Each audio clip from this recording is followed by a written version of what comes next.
Tonight we're doing the Star Maiden's Circle, which is a circle of our fundamental human process, our inner process, our emotional body, our history and its effect on the present. So it's a healing circle.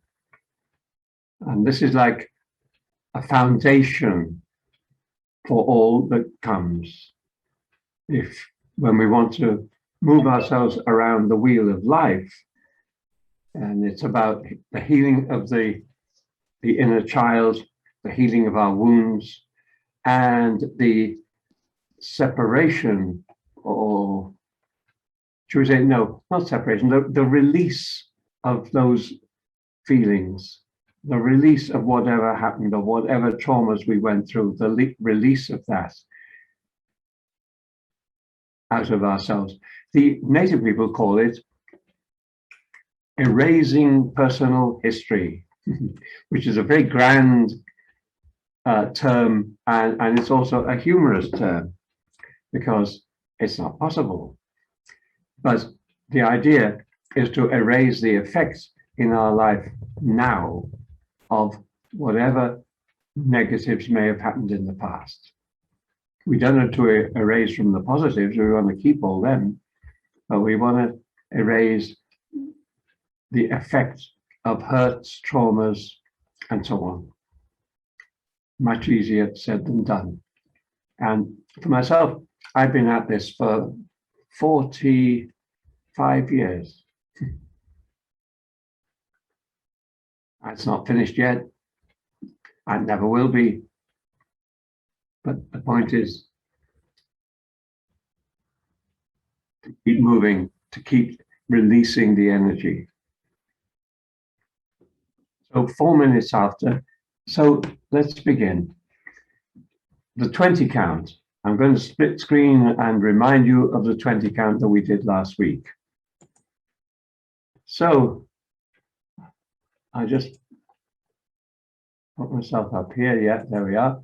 Okay, so look, this is what we talked about last week, the 20 count. Number 1, the sun. Number 2, the earth. Number 3, the plants. Number 4, the animals. Number 5, the humans. And then we add 5 to each one, and we get a human who's been around life. We come to 6, our present, our presence, our ancestors that we've come from, and our history. And our history and our ancestors leads us to the now. Then we come to the dream of our life, the symbols of life experience, of the non-physical essence of life that constitutes the dream, our intentions, our wishes, our hopes, our desires. We come to sacred law, number 8, Northwest, sacred law, karma, the book of life, and our patterns, habits, addictions, and the law of 80-20, 20% of all energy, free will, 80% patterned habit, which means changing patterns and habits takes effort. Okay, and then we come to choice, design, choreography of life. Now, we take everything else away, and we have those 9 places, the 8 places of the wheel, and the human, the human 5 who is not yet fully human, which is all of us. We are the 2-legged animals with a self-reflective brain on our journey to become fully human. So we take all the other away and we get this. Okay, so look, there you are, self in the middle, oneself.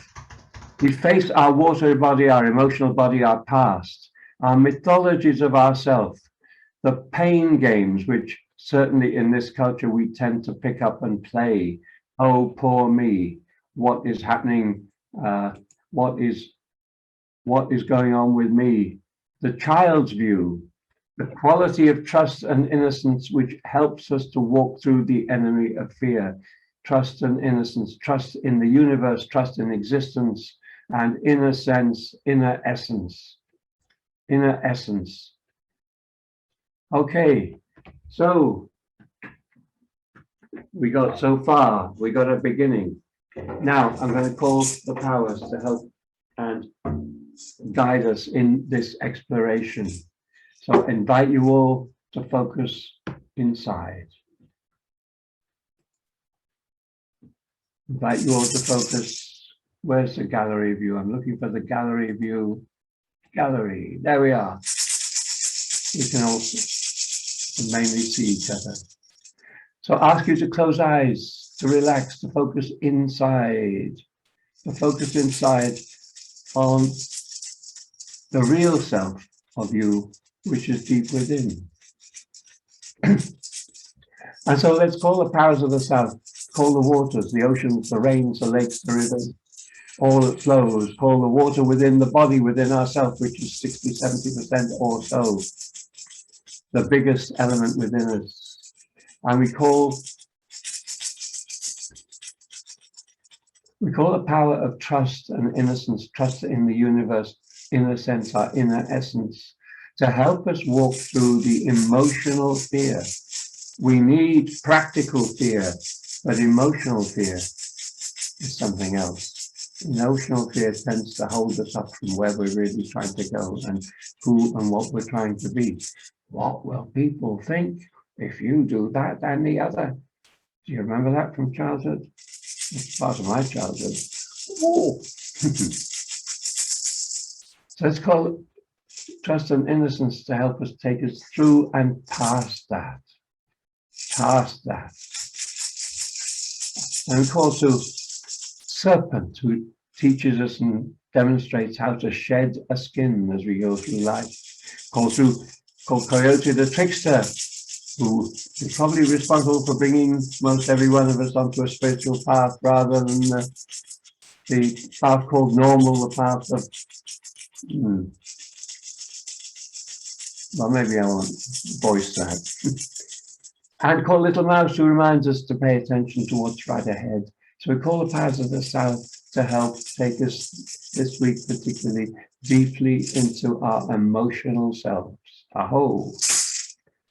And call to the powers of the west of the rain. Oh dear me, pardon me. Start again. The powers of the west, the rocks, the stones, the crystals, the valleys, the mountains, planet Earth, our great mother, Pachamama beneath our feet, our planet that sustains us and gives us everything for this life, even our body vehicle. And called Grandmother Bear, Keeper the Dream, who reminds us also that while this is very real to us humans, it is also from spirit point of view a dream and is therefore malleable. And we're going to look at that as we go along. How to create the future before it comes and becomes a present. And so, powers of the West, we call you to be with us and guide us. Aho. I call to the powers of the North, to the wind, to the air, to the animal kingdom, to the qualities of knowledge and wisdom, to help us to see the difference between those and false, fake wisdom, bullshit, and beliefs that belong to other people and not really to us, to find our way through those and pass into the depth of ourself and our own knowledge, remembering that knowledge is what we have inside. What comes out that helps us to knowledge is information, but the knowledge, the only knowledge we have, is what's deep inside ourselves. And to help that, let's call Wolf, Pathfinder, keeper of family, be with us, and Buffalo, who teaches us that in the end we give away everything, and Hummingbird, who teaches us that science doesn't have everything, because science asserts that the hummingbird categorically can't fly, but nobody told the hummingbird, so it does. Oh, and it's called fire. Grandfather Sun, the great fire of the sky, the fires of planet Earth that sustain us, particularly in winter, and the fires in the belly of each of us. our passion, our vitality, our life force, that which drives us forward to experience. How do we learn? We learn through experience. We learn through being there, through doing. Our passion, our vitality, our life force, all that is best of us. Call that to us. Call the fire, the inner fire. And it's called eagle and condor and hawk to remind us to connect with all that is above, to connect with the wisdom, the wise ones of the above world. And through the eagle eye every so often and look at the big picture of our life and all those little small events add up to a big picture. And we need the wisdom from both below and from above. And so powers of fire be with us, a whole. And it's called all that is above, the sky world, our ancestors from wherever they come from out there. And called to the lower world, to our power animal spirit guides, helpers, those helpers that help us with the everyday nitty-gritty of life. And it's called to the mystery. We're all part of the mystery. Let us not forget, creator and creation are one and the same. And in that creation is all of us. We're not separate, we're part of. But we have to learn how to connect with all the other bits. So, blessings on the Star Maiden Circle. Aho.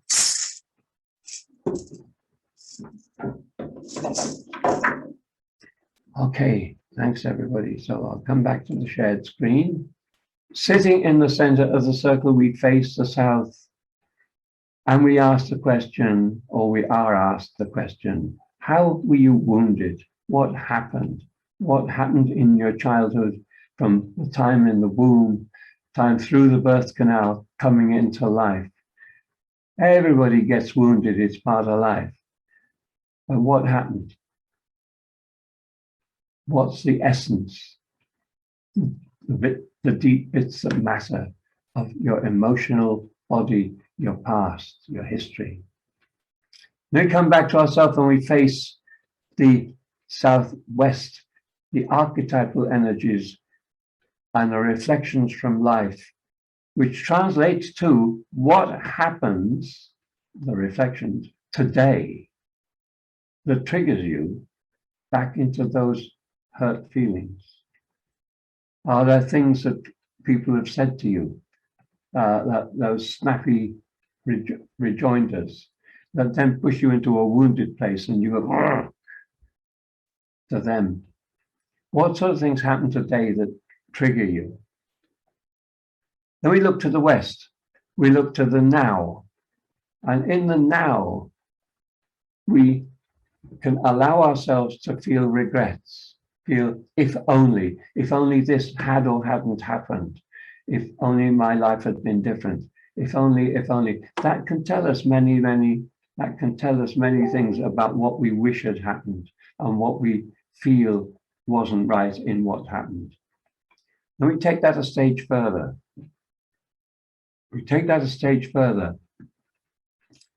And take ourselves back into the child place. And here's the question. Who and what does the child in you blame? Now, a child, for example, who is left to cry, as in years past, there were some well-known people who advised parents, just if the child cries and cries, just let the child cry until it cries out and stops, learns to stop crying. Now that's a traumatic event to a child, because what happens? To a child, mother isn't just mother, she's Mother God. Father, likewise, Father God. So when the gods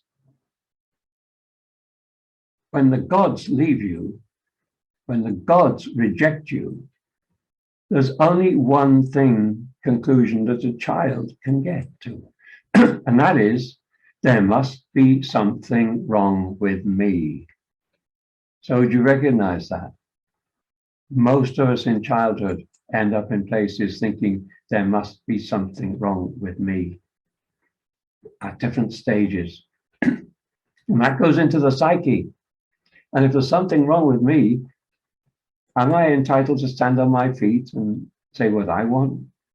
I'm entitled to stand on my feet when the gods are telling me what to do, so to speak. I say, no, sorry, I'm very British. Sorry. We're taught, we kind of learn to apologize. We're an apologetic nation. Doesn't mean anybody else is better, but that's one of the British things. We're apologetic. How come? Well, somewhere back, we learned that we're not entitled. Many of us, many of us learned we're not really entitled to say no. And we need to relearn that. And that's why this can be a really transformative moment in this circle. But what a child does when things are impossible is throw a tantrum. When we become adults, we learn that that's not the right thing to do. We learn not to do it. We learn to hold in our emotions, to hold in our energy motion. And if we hold too much of that in, we end up sick in one way or another. So at this moment, at this place on the Star Maiden, if it's possible to help a person to go back into the child place and blame whoever and whatever the child feels, this has got nothing to do with it being right or wrong and everything to do with shifting energy. Energy gets stuck in the belly. And if we can shift the energy out of the belly and have an emotional puke, that's what it really is, an emotional puke, then afterwards we can take deep breaths and relax, and we can feel deeper into what is really happening inside, and we can make new decisions. Okay. So in practice, when working this circle, that might happen at that stage. Sometimes it takes further round before things start to happen.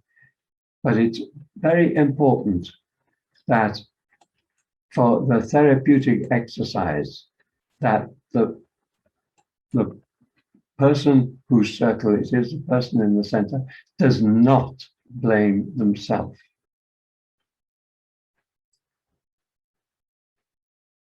So that they can shift energy. And then maybe they come back and end up saying, well, I was wrong on this, that, and the other, and that was my fault. Fine. But energetically, they need the freedom from whatever may be stuck. Then we come to universal balance, patterns, rules and laws, life lessons and karma.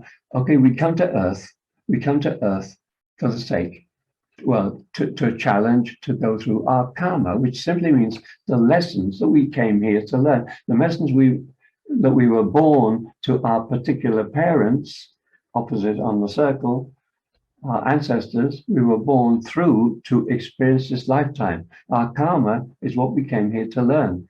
And that, of course, becomes from our ancestors, our patterns, habits, and the way that we are, until we come in and we start changing that, taking over.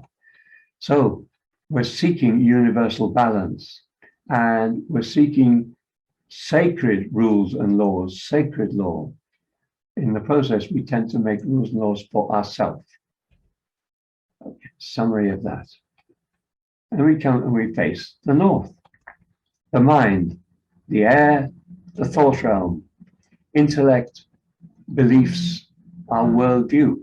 Our worldview, as we become an adolescent, an adult, and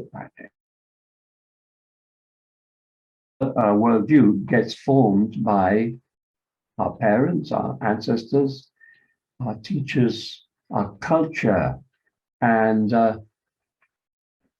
then gradually we take it over and we start making it our own. On the way, we have the parental image makers. Well, they're here, southeast. The parental image makers make an image of ourselves for us to follow like them. The teacher image makers make an image of the person they think we should become. The peer group, when we get to adolescence, is a very powerful image maker, and the peer group wants us to be like them, and anybody who steps out and dares to be different, oh, challenges will come. Do you remember that? Okay, so this is an overview. Let's go on now to primal dual forces. This is great-grandmother, great-grandfather, the primal forces that chose to incarnate and become everything. Within that, each one of us is a chooser, a choreographer of energy. We make our choices, we design and choreograph our life. Initially, our parents do most of that for us, and our teachers and our culture, and then gradually we take it over. Really from the age of about 12 onwards, we start to take it over and make it our own.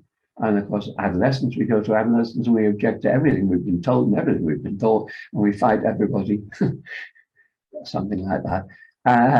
But it's all a process of daring to stand on our own feet rather than on the feet of those who went before. Choice is between our mind and our spirit.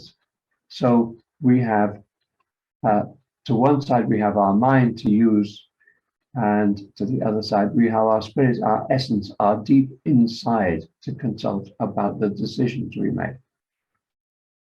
Okay, then we come on to the east. The fire, the spirit, are potentially our high self, our inspiration, which of course can also be delusion. And from this place, the question is about spirit's awkward question. Spirit always asks awkward questions. It is about the payoff. What's in it for you to have things the way they are? And then finally, we come to our ancestral influences, where we start and finish with them. Ancestral influences, which comes down to how we feel about ourselves, our self-concepts. So that's an overview. Now let's get to the nitty-gritty. So I'm going to stop share, shift the pattern, and come back. So the Star Maiden Circle has two circles, the egoic self and the authentic self. The egoic self is commonly known as the circle of foxes, the image being the fox running around chasing its own tail. Have you done that in your life? It's a familiar story. We have periods where we tend to go around chasing our own tail. So this then is the first circle of the Star Maiden Circle. And, excuse me, I touched on a lot of this in the circle we've just done, the big circle, the overall circle. Now let's do it in more detail. So we face the south. How were you wounded? What negative mythology of yourself have you been holding? Entertainment. Swift here, one of my teachers, he called this entertainment, the way we entertain ourselves, quote, with, oh, poor me, they all do it to me, I'm a victim. Nobody had a mother like mine who was bossy all the time and pushed me around. Oh, and a father who didn't stand up for me. And oh, have you got 3 days for me to tell you my story? No, don't worry. Okay, negative mythology, stories and the inner dialogue. That's the stuff we tend to tell ourselves that is, from our perspective, the truth, the only truth. The tendency towards poor me, I'm a victim. So how are you wounded? That's the start of it. What happened? What's your particular version of the cultural story? Then we come to Southwest. The the dream. What happens in life that pushes you back into your story? What it seems to prove how right you are about yourself, how this story is right about you. It's always me that comes off worst. How do you tend to reinforce this story of yourself? We come to the West, regrets we went into before, and blame. How important it is to let the child have its say. In many of us, and that was certainly true for me when I came into therapeutic work 45 years ago, the child in me had been well and truly squashed down. Shut up. Shut up, go away, take those silly ideas away. Who do you think you are? Just shut up and listen. The child in me had not been heard. The child in me was screaming blue murder. I found meditation bloody impossible. How can you meditate when your insides are screaming? Impossible, I found. I gave up on it. I can come back to it now. It's different now, but I had to go through the whole process of release. So if only, very fruitful to go into the regrets and the blame. Then we come to the rules and laws, the place of karma. Should, must, oughts, shouldn't, mustn't, oughtn'ts. All those rights and shoulds and so on and justifications that end up being a box, a cage. And then we need to ask the question, what rules, laws, and laws, shoulds, must, ought, shouldn't, must, not, am I falling into putting on myself because of the circle that I've been round so far, because of the wounding and the things that happen and the energy that's stuck in me? What rules and laws have I put on myself? Very fruitful to look at that. And that, of course, is the place of the 80-20 law. 80% of all energy, patterned and repetitive, 20% are free will, which is why personal development healing work takes time and effort, because we have 20% to shift the other 80%. That's a cosmic law. So we come to the north, the beliefs we hold. Do you hold limiting beliefs about yourself?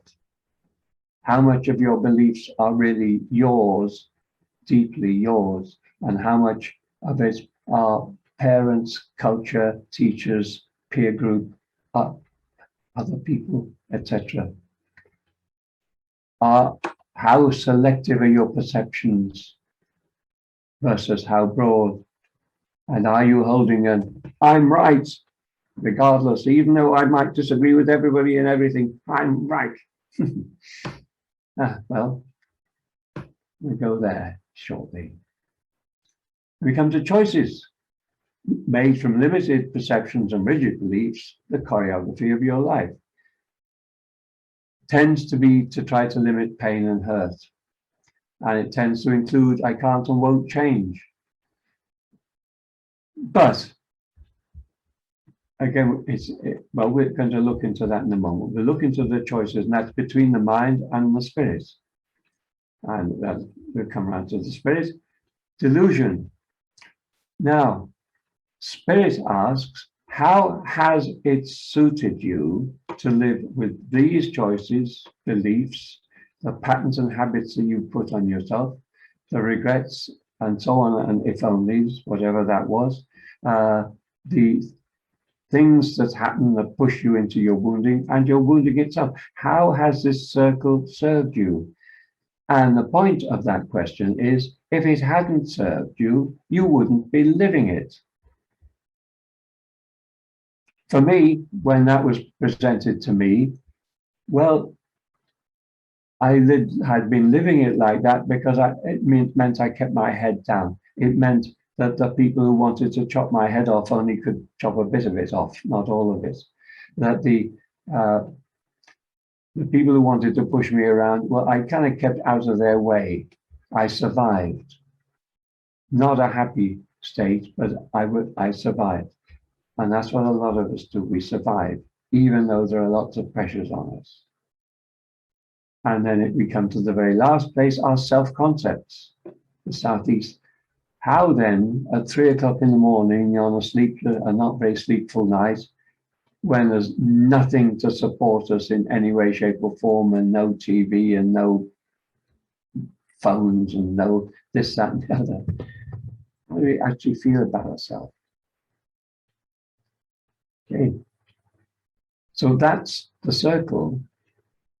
So I'd like to invite you all now. I'd like to take you all on a journey around the circle, your journey around the circle, and see where it takes you and what you can learn from that. Okay, any questions, observations, etc., feelings before I do that? Any needs before we do that? And I'm going to take you on a journey around the star maiden circle of your life, just the circle of foxes. The second part of this, we'll do the authentic circle. So please make yourselves comfortable and please relax. And then go.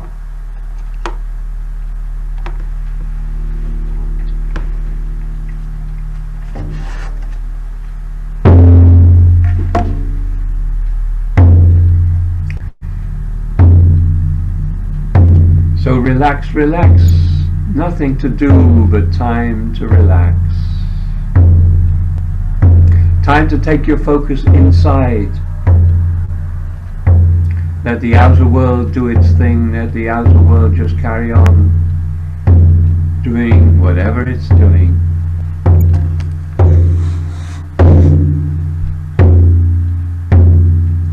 And as you relax,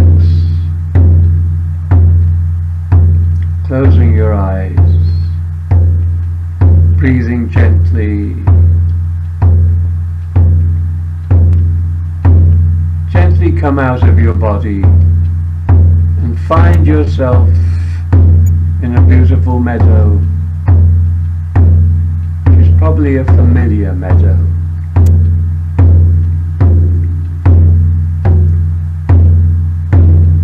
And your destiny is the other side of the meadow.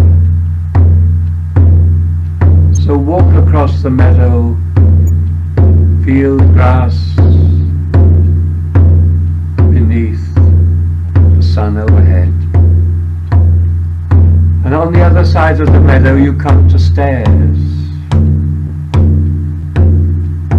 Stairs going downwards. And you know that's where you're going. And so, take the steps downwards. 1, 2, 3, 4, 5, 6, 7, 8, 9. And you come to a door to your sanctuary. Open the door. Go through into your sanctuary. The door closes behind you. And in front of you, you see a medicine wheel, the Star Maiden's Circle. And a place for you in the center. You go to the center, you sit, and you turn to face the south.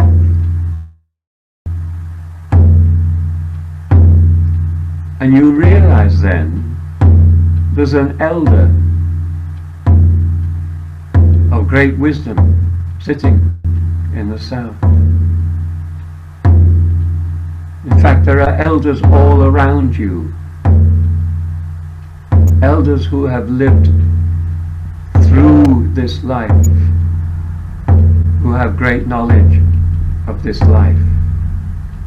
understand our human journey. They've experienced it many times.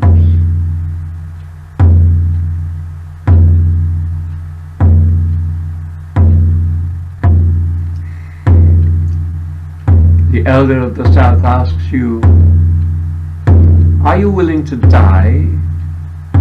Are you ready to die to what no longer serves you?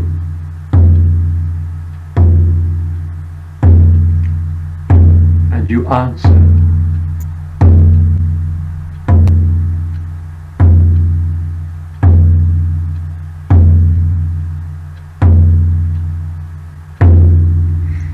the elder asks you, speak of your wounding. What happened to you in your early life, or any of your life? Are there events that put you off your journey, your confidence?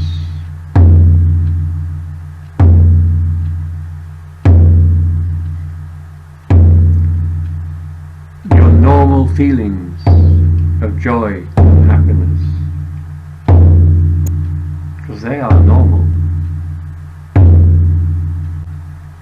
What happened for you in this lifetime?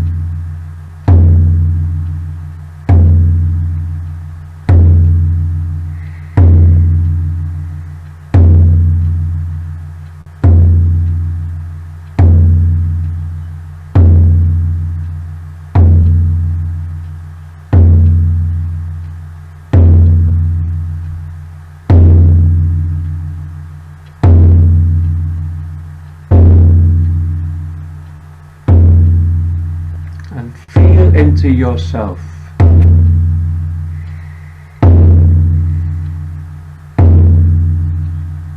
Feel into anywhere that there may be tears that have not been shed.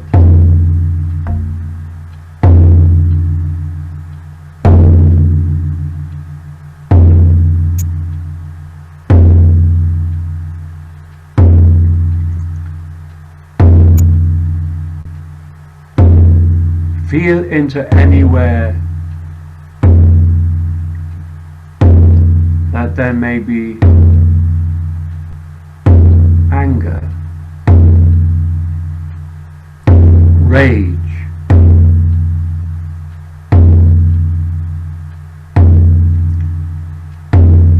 that is stored somewhere not yet released.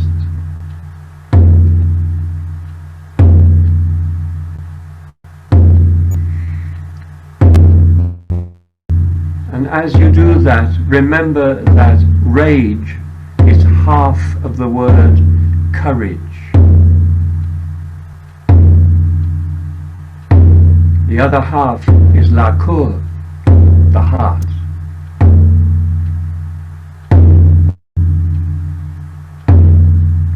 Heart rage is about putting wrongs right.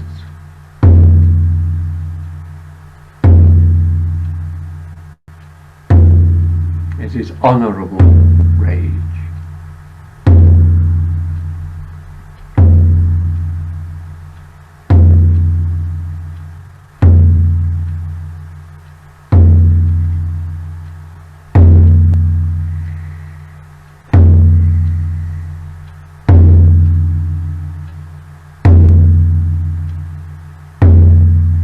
So in feeling into your past,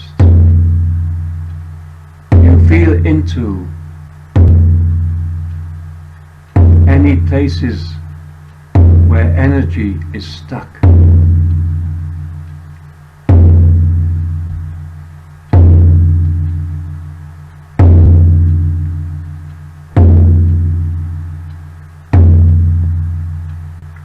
And note any energy that could be beneficially released, moved, shifted.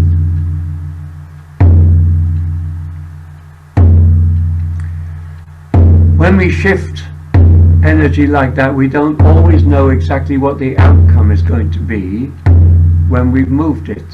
That's an exploration. And we only find out when we have expressed it.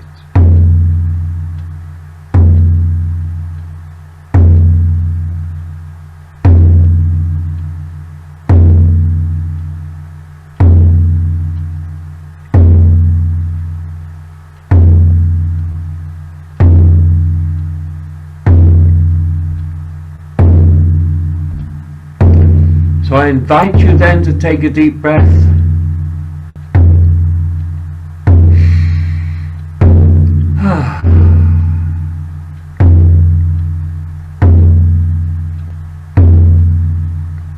And note all that has come to you in that exploration.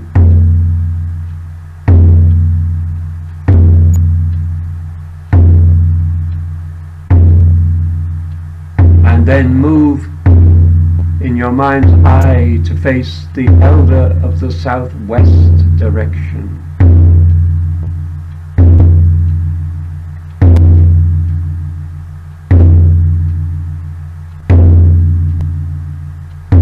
The elder of the southwest direction asks you, what happens in your life, your everyday life,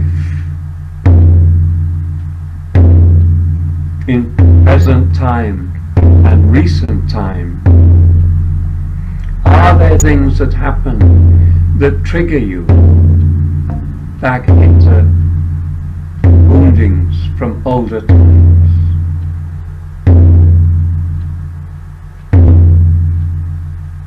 Are there things said to you, assumptions made about you, verbal darts perhaps thrown at you?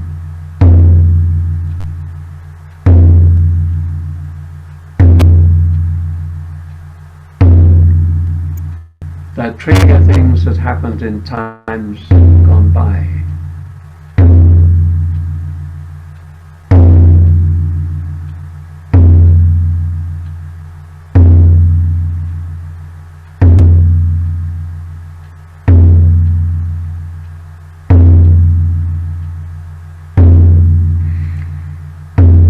So explore that and see where it takes you.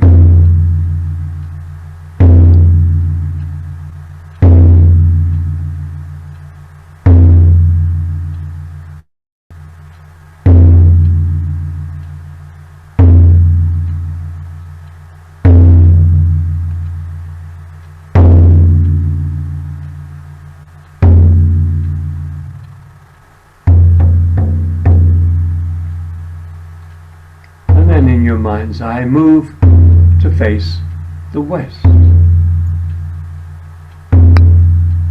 So now facing the west, you face what is. Whatever happened in the past, what is what is now.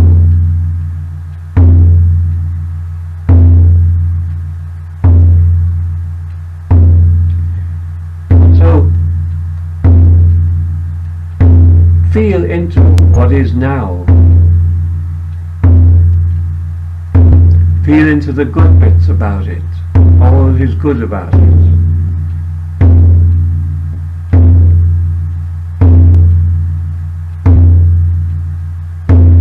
And then feel into any bits that may be bad about it.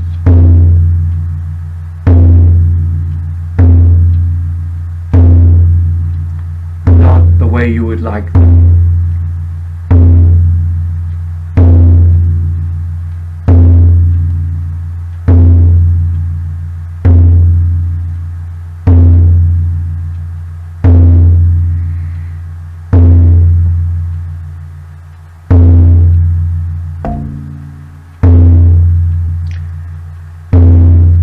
And then let's take the phrase, if only, and apply that phrase to into your life, the past of your life, and see what comes up. If nothing comes up, that's fine. If some things come up, wishes and hopes that things have been different, and note and learn from it what you wish had been different,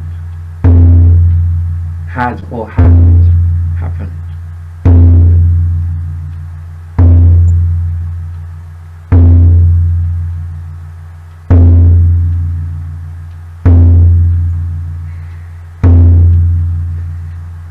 Some of this will probably have no charge to it, no emotional charge, and that's just fine. It's the bits, any bits that have emotional charge, they are calling to be explored, if only.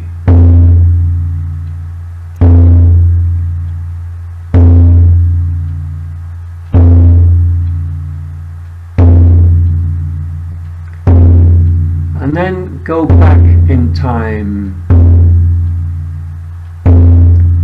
to the earlier part of your life and ask yourself, who does the child in me blame? And the one forbidden answer is yourself, because you were a child.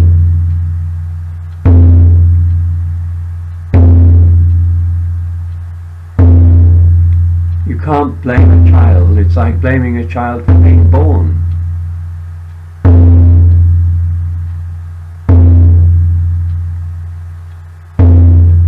But give yourself a chance, however logical or illogical it may seem.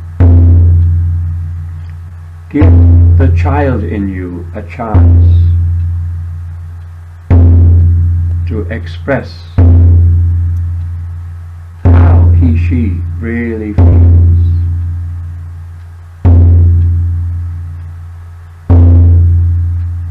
about the important people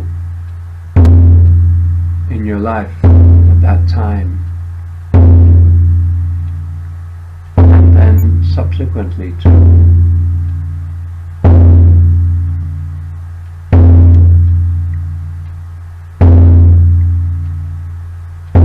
These early years where we're helpless,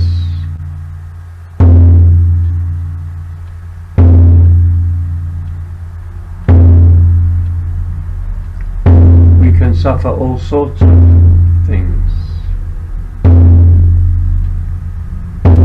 and if we're not careful we can end up holding the blame as ourself,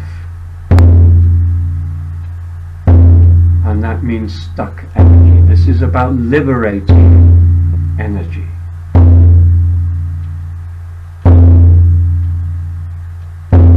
It's about taking your power back from anyone, anything that may have taken it from you in that early time.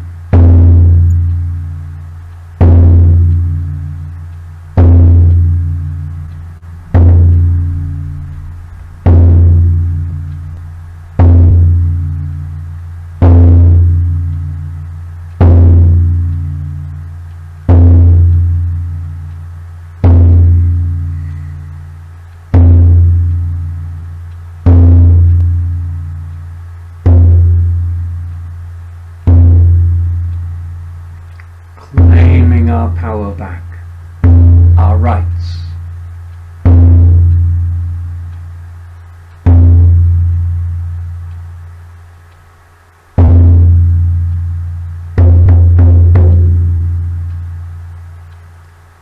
I used to take a deep breath and move 1/8 of a circle, face the northwest.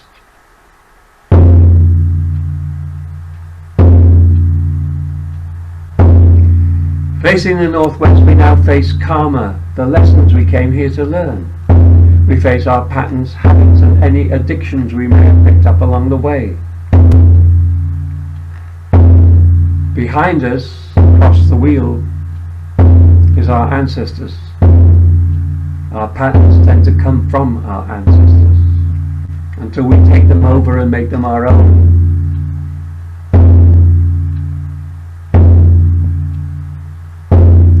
And so,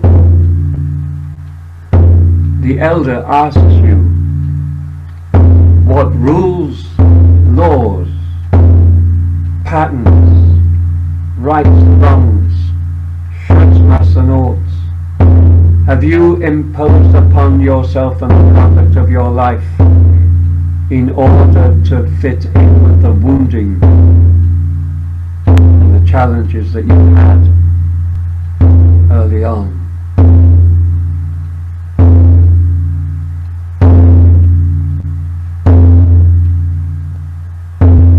Another way of asking this is to say, what power have you given away to fit in?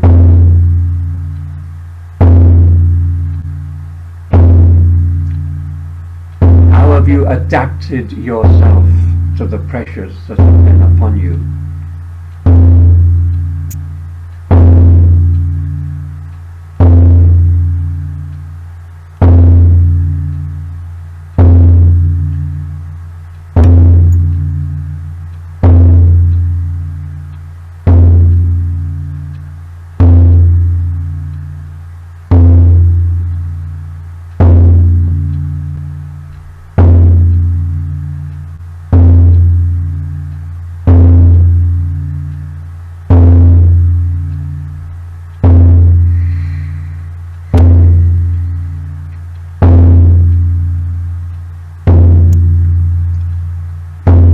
Restrictions, limitations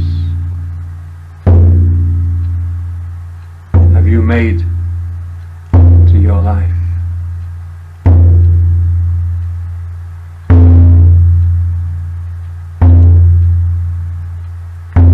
Because of the pressures on you.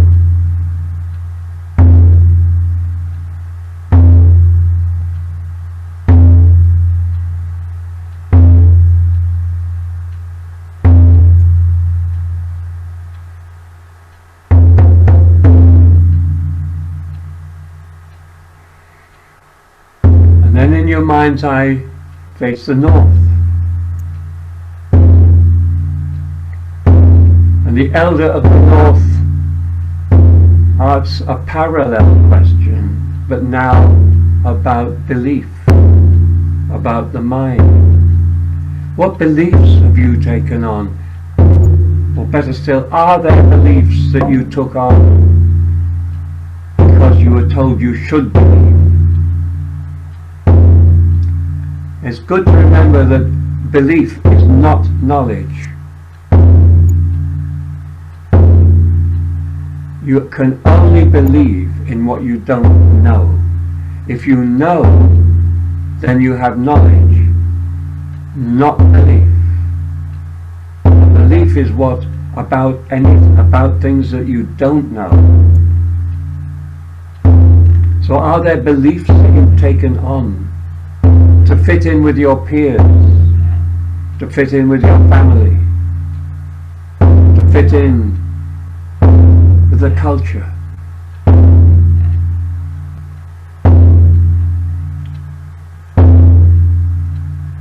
And are there beliefs that you hold so strongly you feel that they're almost knowledge?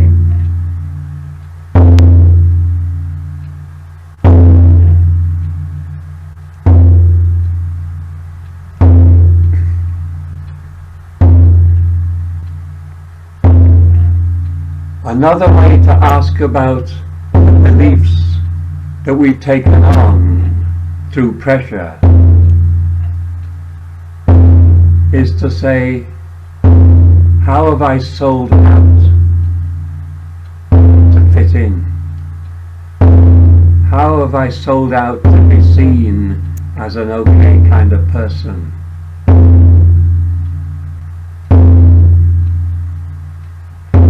had to give up of myself to gain approval of people that matter to me, or maybe even people that don't, but powers that there are around.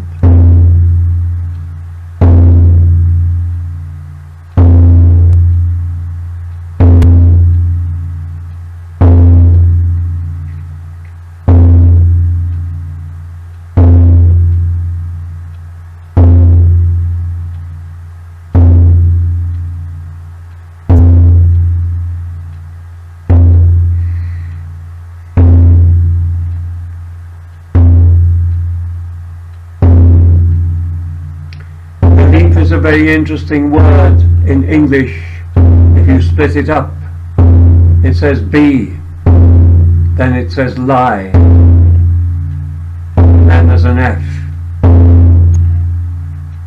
Be in the lie that we're demanding that you take on board, and you will get something beginning with F.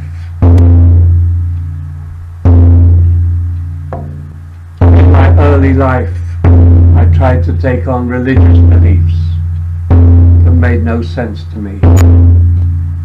I did my best to be a good little Christian boy.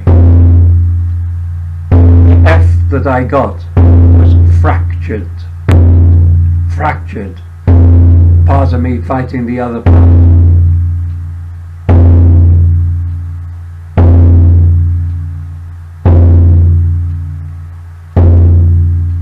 Until such time as I grew old enough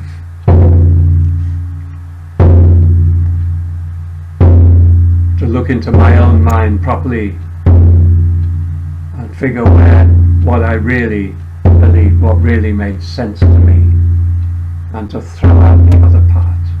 And what a relief that was.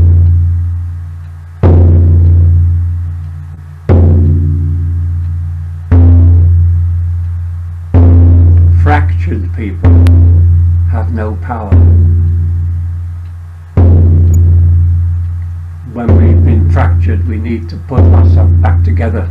Like Humpty Dumpty, we need to put ourselves back together.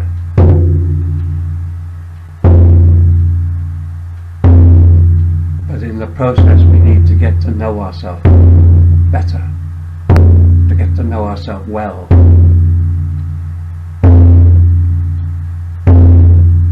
Which is a good challenge.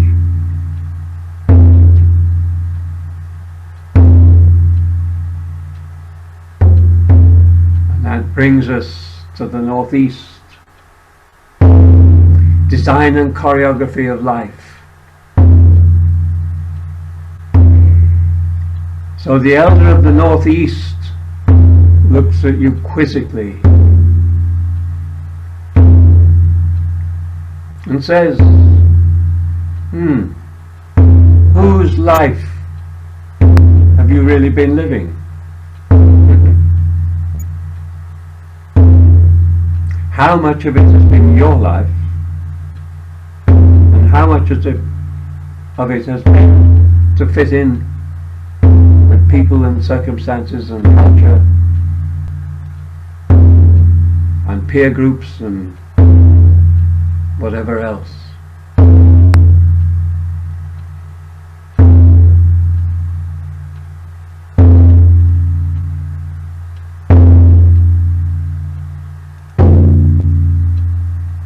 My own life splits into two parts. One up to the three parts. One up to the age of 40, trying to fit in and trying to be, I quote, normal, whatever that really is. And then a period of controlled demolition, coming apart, finding that my dream was actually very different from what I thought it was. Reinventing myself, and then starting again and trying to do it better.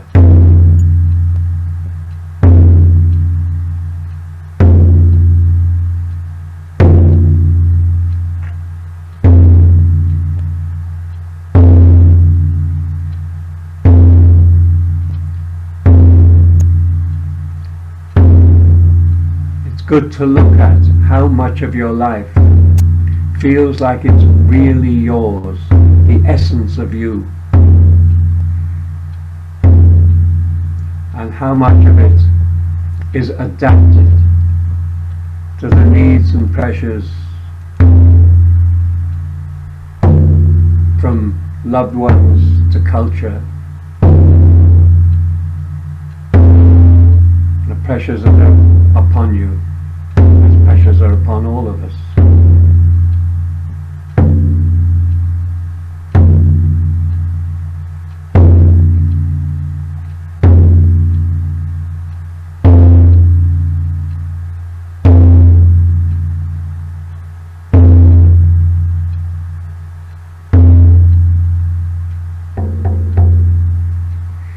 And then move to face the east, and you face your spirit, your essence. The elder of the east asks you an awkward question. It's always an awkward question from spirit.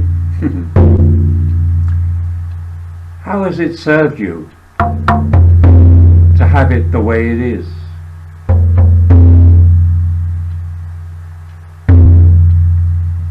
There's no question as to whether it served you or not, because if it didn't, you would have changed it. But it has served you to be the way it is.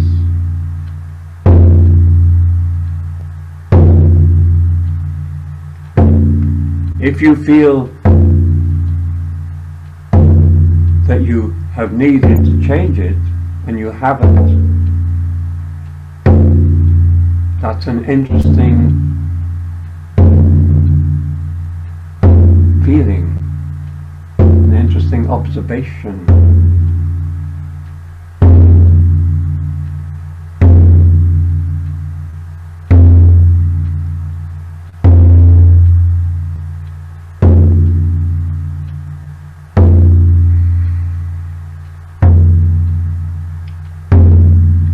When I felt I should do something about my life, back in my 30s, I felt, well, I can't really do that, because what about my parents won't approve?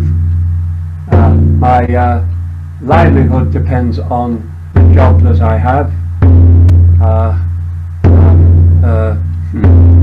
and family, friends and everybody around knows me the way I am.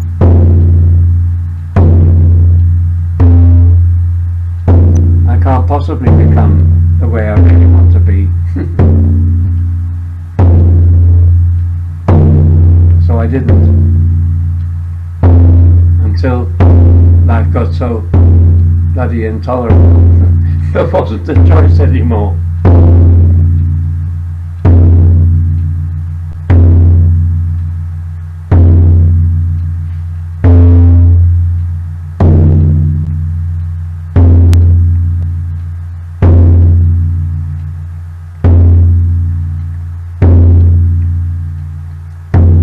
So we come almost to the end. One more place, just move to face the southeast. You face your ancestors, you face where you came from. You face all the patterns and habits and ways that you took on coming into this life. You face everything that leads up to how you feel about yourself. Self-concepts. So I invite you to take a deep breath. And we come back after that journey. invite you to take a deep breath.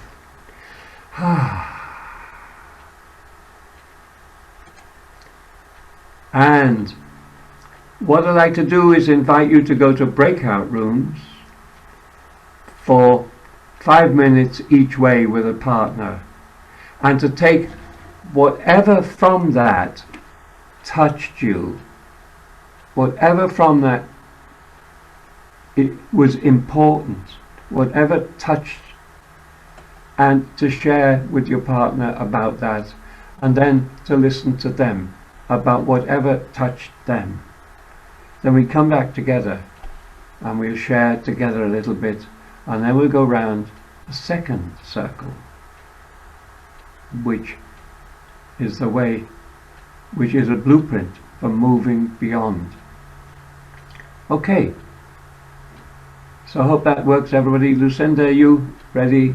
Nearly, almost there. I'm just checking. Almost there. Almost there, thanks. Okay, I cannot say, folks, I hope you enjoyed that. That is not the right expression at all. But I hope that it moved you. I hope you felt it. I hope it touched something. Each one of us is different, and what touches us is different things. I know my own triggers. I don't know yours. Except in as much as you're part of the culture on this earth at this time. So, I invite you to share about this, whatever it is, 5 minutes each way, and Lucinda sent a little note after about 4 minutes, get ready to change over, and then we'll come back. I'll see you in 10 minutes time. Okay. One of the times in my life when a volunteer was asked for, and I actually put my hand up first. So I had no idea what I was going into. But poof, it was something. And then I learned more about the circle, and I studied it, and I started doing it with groups, and it's been a part of my practice in different ways for 30 years. So, and I was originally taught it as a ceremonial exercise with people sitting in the 8 places, which is really great, but rarely can one do that, because you need people with a good deal of self-development and ability and self-knowledge to sit in those 8 places. So if you think of going on the road with a Star Maiden Circle workshop, you need 9 people, 8 to sit in the circle and 1 to be the ceremonial leader holding it all. That's not practical, just from sheer economic. So I developed a way of doing it as a one-to-one process, a one-to-one therapeutic process, which works well. Okay, so invite you once again to relax, to sit back, and to feel yourself into this journey. And we come back to facing the south, facing the first direction. And so, invite you to sit back. Find yourself back in your sanctuary.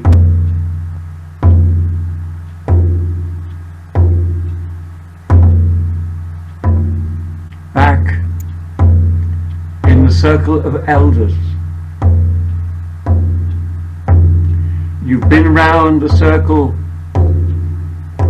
speaking of your wounding, feeling into your wounding. And now you come back and face the south mirror again, the elder sitting in the south. And now comes the big challenge.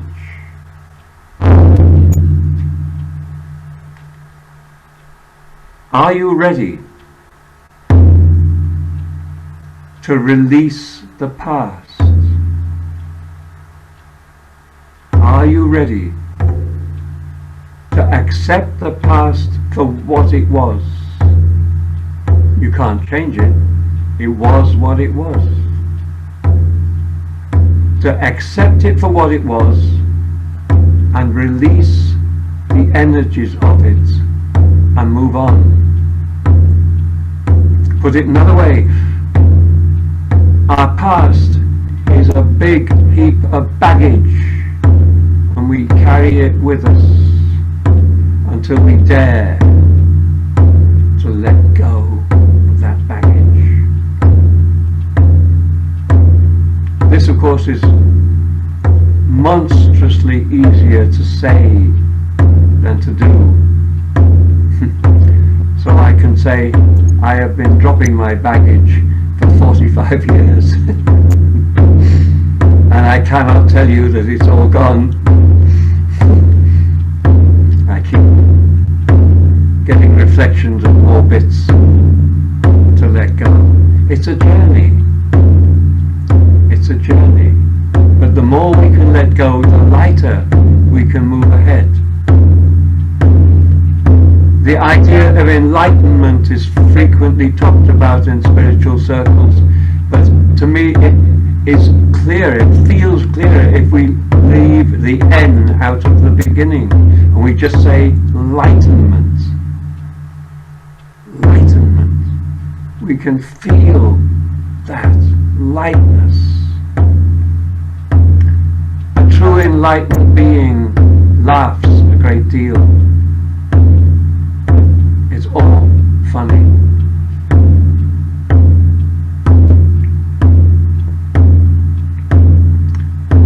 If your guru is miserable, unhappy, persecuting, deadly serious, I suggest head for the door. Find someone who laughs. Oh, and by the way, I am not a guru. I'm not anybody's guru. I'm just somebody on a journey, and I do my best.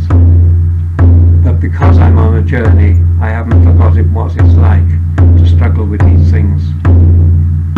So, as you look at your past, how much of it dare you drop, release, let go?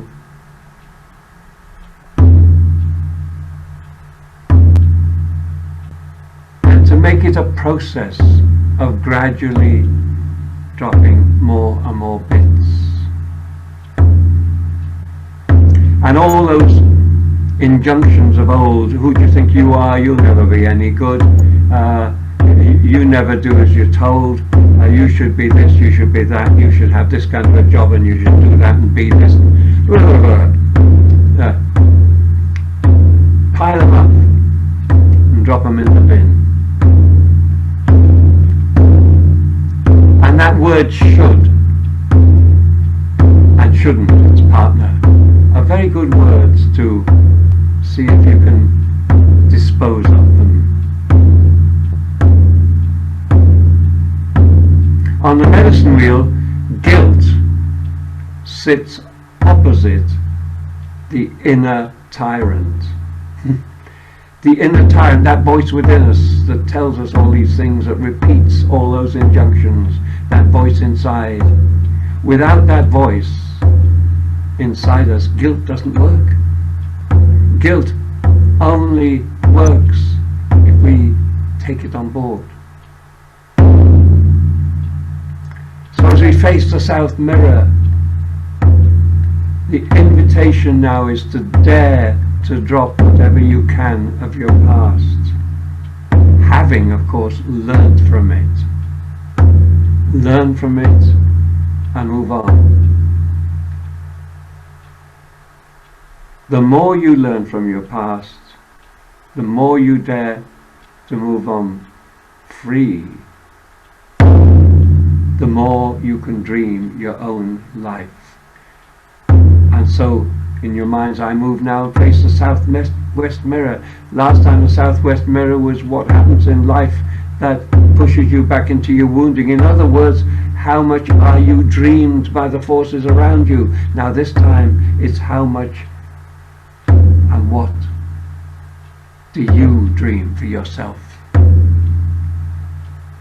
Dare you dream the life that you really want for yourself.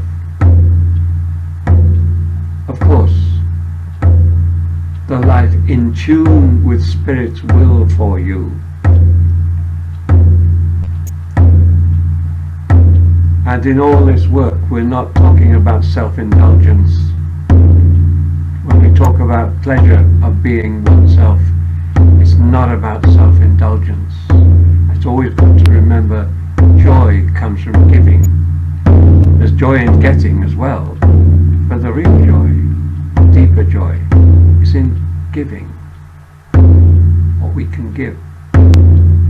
So, feel free to dream the life you really want. And then face the west. Face the west mirror. And the west mirror asks you, what can you do to establish for yourself that you're now on this journey to freedom? Is there something you can symbolically do? Or something even as simple as you put something on the wall which reminds you that your intention is to release your personal history, to release your baggage.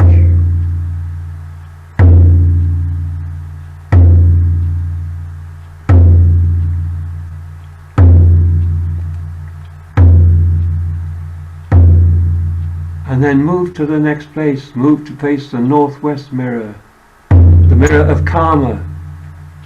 Now it's about turning karma into dharma. The words borrowed from India, because they're better than any English words. Our karma, the lessons we came here to learn.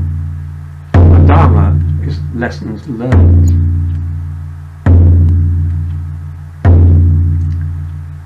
And the invitation now is to take over our patterns, habits, any addictions we might have, these automatic behaviors, and to seriously work to change them to what we choose. And that brings in the 80-20 law. We have 20% of our determination, our will, to work to change that other 80% of our automatic behaviors. So it's a dedication. It's not just a I decide, it's a dedication, bit by bit, to take over the automatic part of ourselves and to retrain the automatic part of ourselves to follow the wishes and ideals, hopes, intentions of our intelligent self, our higher intelligence.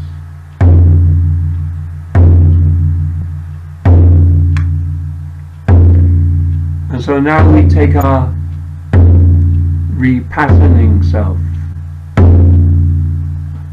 to the next place round the circle to face the north.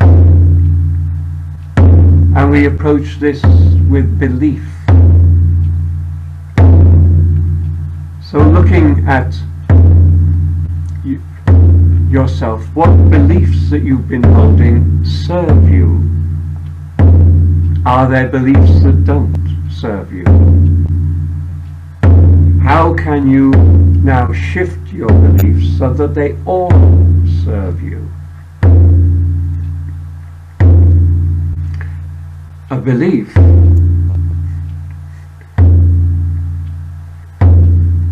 to be in the lie and to earn the F, but this time to choose the lie to be in consciously. That's all the difference. To choose a lie to be in consciously.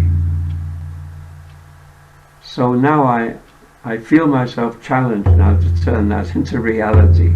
Okay, so I am choosing a lie to be 20 years retarded. That means 20 years physically younger than my literal age. I choose it consciously. It's a lie, but it's a creative lie. I determine that I am physically, mentally, emotionally, and in all the creative ways, 20 years younger than my physical age, and I behave as if that is so. And I remind myself that is so.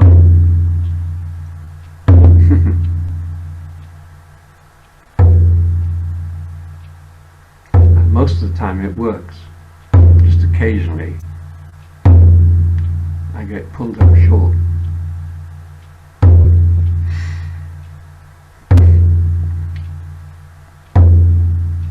So we move to face design and choreography the Northeast. And facing the Northeast, whose life have we been living? Whose choreography, whose design? The invitation now is to make it all mine. My life, my design. And that, in very simplistic terms, that sounds as if it's selfish. But it's not. Actually, it's the opposite. It's about living the dream, the life, the existence you in your high self truly wish to live. And if your dream and intention and wish and hope is in tune with the greater of yourself, and therefore with spirit, your life will do others a great deal more good than a life which is not for the best in you. There's a bad myth about ego. Get rid of your ego. Huh? No.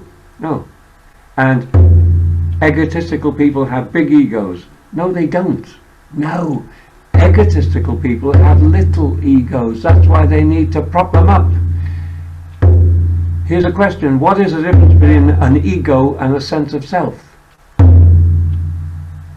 Actually, it's the same thing. If you try to get rid of your ego, you're trying to get rid of yourself. That's no good. No. It's a pathetic, small ego that needs to be propped up. That is not serving. That does not serve.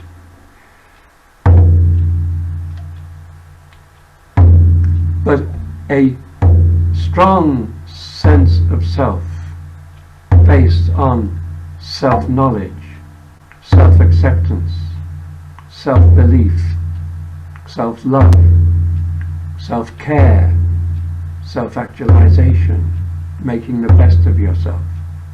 That is the best any of us can do in this life, to make the best of ourselves, and that best of self will serve others infinitely greater than the lesser self.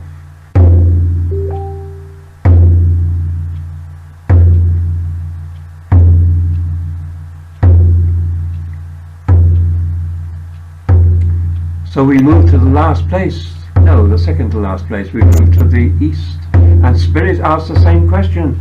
How will this circle serve you? A circle where you are releasing the past with acceptance of it. Acceptance of all that happened, but releasing any stuck energies from the past. Dreaming your own dream of life.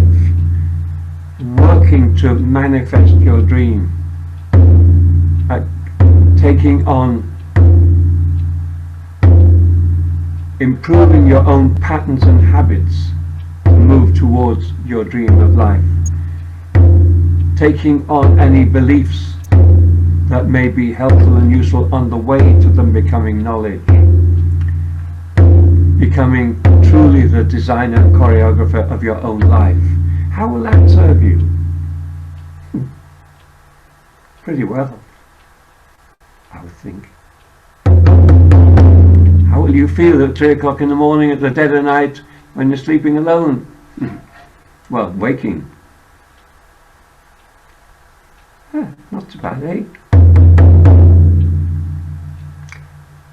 So we come to the end, the completion. So I invite you to take a deep breath, or 3.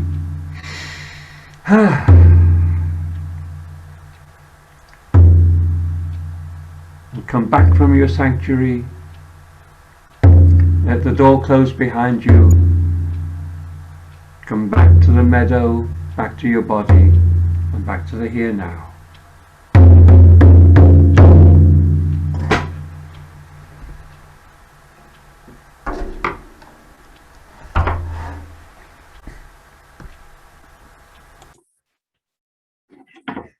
Okay, so change to gallery view. So I hope that was interesting and helpful.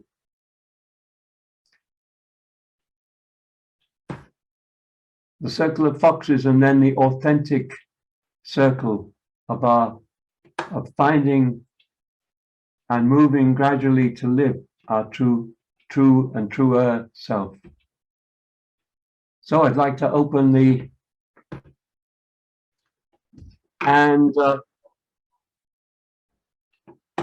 a short journey to complete the evening.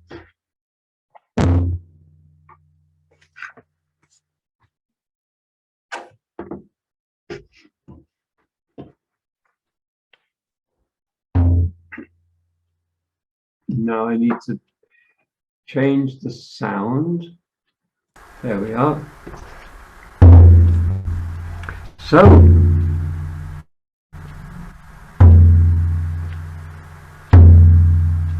in your mind's eye, take yourself right back to your sanctuary and sit yourself in the southwest, the place of dreaming, intending. Dreaming is really about, quote dreaming, the shamanic word dreaming, intending, wishing, hoping. It's really about getting into the future before it happens. Getting into the future before it happens. So let's do this.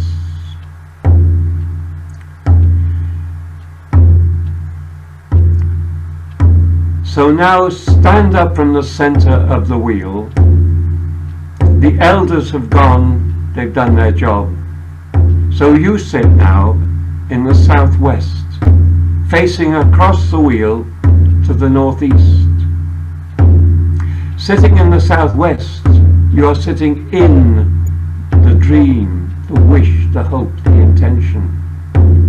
And so focus your dream, the life that you want, the best of yourself that you seek to become.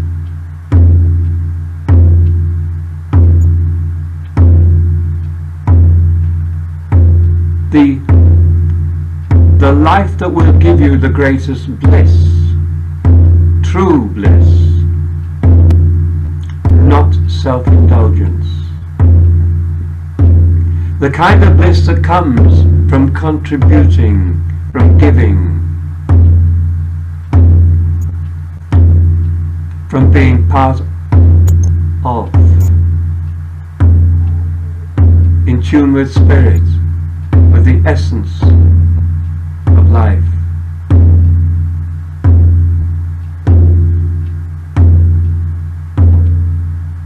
The dream of yourself as someone who is awake, aware, and knows to follow your bliss in lovingness, seeking to make the best of yourself, which means the best contribution you can to life.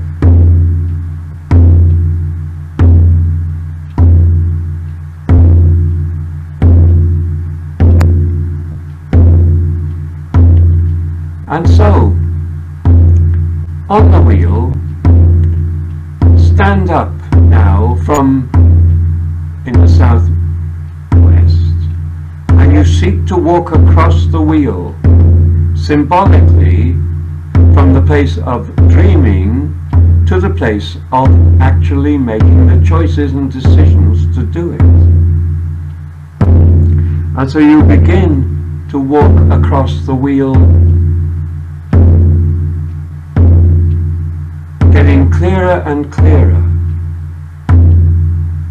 and remembering from the Aramaic Bible, which says, when you want something, be enveloped by what you desire, that your gladness may be full. This is the ancient way of prayer, not to pray for something, but to pray it, as if it was already here. As the rain shaman would pray for rain by envisaging, imagining, feeling, sensing the rain, until the visualization, the dream was so strong that the rain would come. Never pray for anything, always pray it, as if it's already here, and give thanks. And then wait, because there's a time lag while the universe adjusts. So you walk across the wheel with that intention, to dream into manifestation. But now something happens halfway across the wheel. There's a pause, because you look to your right and you look to the southeast, to your ancestors, and you look to your left and you look to your patterns, habits, any addictions you might have. You're on the yellow road, but you need to cross the brown road. And the brown road contains all those injunctions and messages that you got early on. Oh, you'll never make anything of yourself. Who do you think you are? You know, for heaven's sake, smarten yourself up. Get your hair cut. Get some proper clothes, not those funny things you're wearing. Put a tie on, for God's sake. And please translate into the feminine while I'm saying this. All those injunctions and old stuff, you have to cross the line of that which fed across into your patterns. In other words, your success in getting across the wheel to manifest your life depends on how much inner work, deep inner work you've done to heal your past.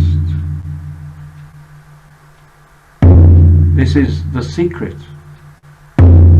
that was left out of the secret.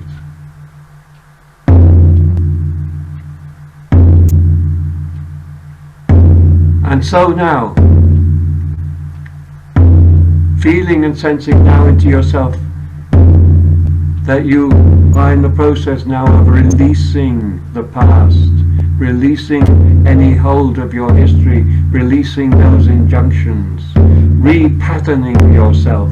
You are taking command of yourself, and so that then enables you to cross the wheel and to come to the place of design and choreography. And you turn around now and you face the wheel, and opposite you is your dream that you've just walked from.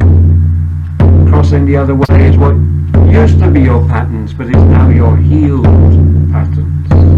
And so from the design and choreography place, you see in front of you your life redesigned, yourself redesigned. You, the master of your ship of life. in charge. You've taken your power back from wherever you lost it on your journey, and you are now in command. See, feel and sense yourself in command of your life. Send that message to Spirit with gratitude, with gladness for all that you've learnt along the way. And then just be happy and wait and let Spirit adjust the universe to your new vision of yourself and your life.